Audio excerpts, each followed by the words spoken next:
Oi, meu nome é Thaís Fernanda Coutinho dos Santos, eu sou estudante de Pedagogia pela UEG, estou cursando o quinto período na matéria de Biologia Molecular, na atividade 5. Hoje nós vamos falar sobre uma das técnicas da Biologia Molecular.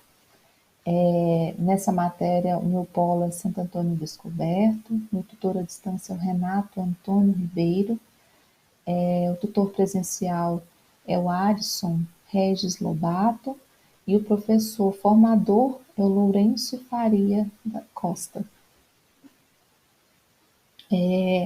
As aplicabilidades das técnicas de biologia molecular são muito amplas, expandindo-se constantemente e proporcionando um avanço considerável no desenvolvimento de medicamentos e tratamentos de doenças, na melhoria da produção de alimentos, tanto de origem vegetal quanto de origem animal, na medicina forense, bem como no desvendamento da história humana e de todos os seres vivos da Terra.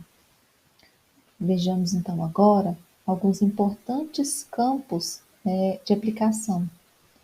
Na agricultura, nós podemos citar a modificação genética das plantas, os transgênicos, desenvolvimento de bioherbicidas, bioinseticidas, biofertilizantes, clonagem de plantas e melhoramento genético.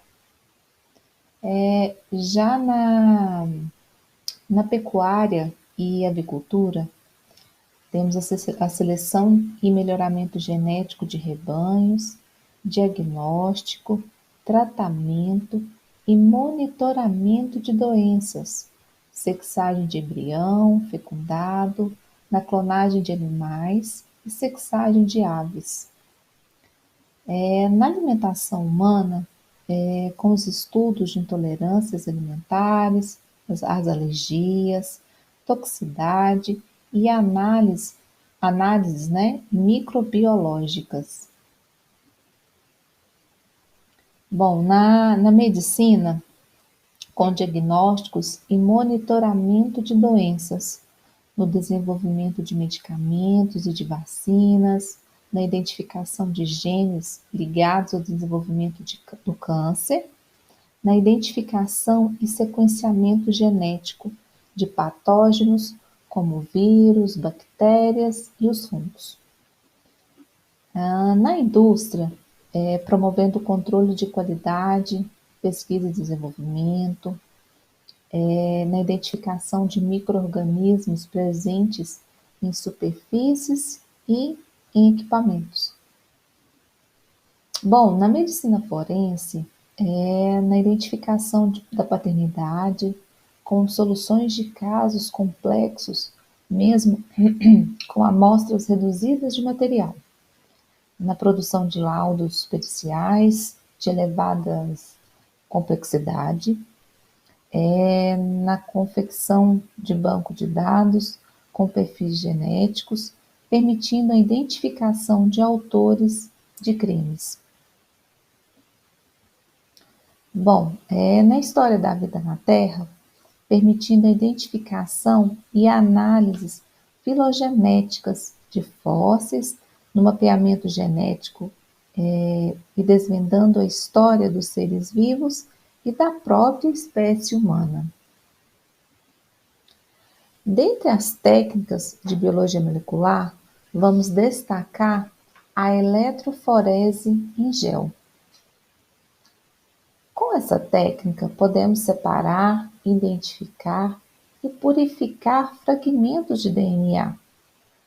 Aproveitando a característica do DNA, que tem carga elétrica negativa, e utilizando géis de poliacrilamida, que proporciona maior resolução e com limitação para separar fragmentos que se diferenciam em um par de base, ou a agarose, que é capaz de separar fragmentos muito distantes, entre 100 pares de bases a 3.000 pares de bases, além de uma fonte de energia elétrica. Bom, o preparo inicial será o do gel a ser utilizado. Bom, nesse caso, vamos falar da agarose, que tem como característica de não ser solúvel à temperatura ambiente. É necessário seu prévio aquecimento e resfriamento para a formação do gel. Um recipiente próprio é preparado para a colocação da solução para a formação do gel e de um suporte que criará poços, cavidades, onde os fragmentos do DNA serão depositados. As amostras dos fragmentos de DNA a serem analisados são, então, depositados nas cavidades do lado que será colocado o eletrodo negativo da fonte de energia. Essa figura ilustra o esquema da placa e fonte de energia para a eletroforese em gel. Uma carga elétrica é aplicada nas extremidades do gel, sendo o negativo na extremidade que foram depositadas as amostras do fragmento do DNA e o positivo na outra extremidade. Após a aplicação da fonte de energia, os fragmentos de DNA se deslocam no eletrodo negativo para o eletrodo positivo. Observamos então que a velocidade de migração será maior nos fragmentos menores e será menor para os fragmentos de maior tamanho, pois estes têm maior dificuldade de se deslocar pelos poros do gel. Bom, aí como visualizar os fragmentos de DNA, né? O gel é pigmentado com um corante que se liga ao DNA, como por exemplo o brometo de etídio, e depois colocado sob luz UV. Os fragmentos de DNA brilham, o que nos permite visualizar o DNA. A migração dos fragmentos acontece como se existisse uma pista, uma linha definida que chamamos de banda. Assim, a análise final é feita com base na comparação da banda da amostra com o DNA de interesse.